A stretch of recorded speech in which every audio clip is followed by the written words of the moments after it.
আসসালামু আলাইকুম রহমতুল্লাহ। গতকালকে জ্বালানি মন্ত্রী টুকু সাহেব একটি কথা বলেছেন। তিনি বলেছেন যে বিএনপির ২ মাসের শাসনামলে যতটুকু উন্নয়ন হয়েছে সেটা আওয়ামী লীগের গত ১৭ বছরে সেই উন্নয়ন হয়নি। আসলে আমরা আসলে বিএনপির কাছ থেকে সার্কাস দেখতেছি। তেনারা সংসদে এক কথা বলেন, সংসদের বাইরে এক কথা বলেন, সকালে এক কথা বলেন, দুপুরে এক কথা বলেন, বিকালে এক কথা বলেন। এটা যেন জাতীয় পার্টি এরশাদের মতো একটি দল হয়ে গেছে।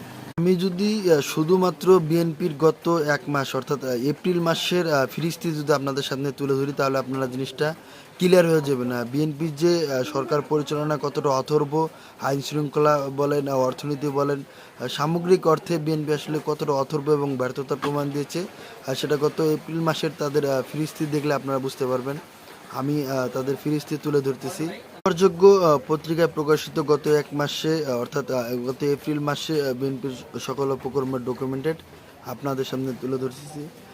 গত ১ মাসে মানে গত এপ্রিল মাসে খুন ৯টি, ধর্ষণ ৯টি, চাঁদাবাজি ৪০টি, হামলা হামলা ৬টি, লুটপাট ৬টি, দখল ১৪টি, মাদক ১২টি, চুরি ডাকাতি ১০টি, শিক্ষাঙ্গনে সন্ত্রাস ৩৬টি, লীগ পুনর্বাসন ৬টি, টেন্ডারবাজি ১টি, গুজব এবং মিথ্যাচার ৮টি, নারী নির্যাতন ৭টি, দুর্নীতি ১৪টি, হুমকি হচ্ছে ১১টি এবং গণতান্ত্রিক প্রক্রিয়া বাধাগ্রস্ত ১টি, মামলা বাণিজ্য ১টি এবং বিবিধ ১৫টি। এই হচ্ছে বিএনপির গত মাসের এপ্রিল মাসের ফিরিস্তি।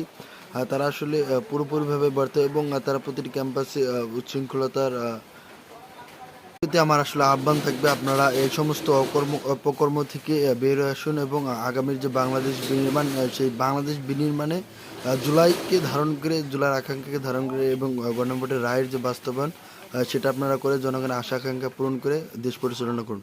অন্যথায় আপনাদের পরিণতি আমরা দেখেছি শেখ হাসিনার মতো হবে এবং ছাত্র দলের যে বর্তমান কর্মকাণ্ড সেটা ছাত্রলীগেরই হুবহু কপি এবং বিভিন্ন বিভিন্ন ক্যাম্পাসে বিভিন্ন কমিটিতে উপকমিটিতে আসলে ছাত্রলীগের যে সমস্ত নেতাকর্মী আছে তাদেরকে পুনর্বাসন করেছে ছাত্রদল। এটাই অ্যালার্মিং, এটা কনসার্সের বিষয়। অতএব আমি আপনাদের কাছে আহ্বান করবো, আপনারা জুলাই সনদকে বাস্তবায়ন করুন, গণভোটের রায়কে বাস্তবায়ন করুন এবং আগামীর বাংলাদেশ একটি সুষ্ঠু, সুন্দর এবং নিয়মতান্ত্রিকভাবে পরিচালনা করুন।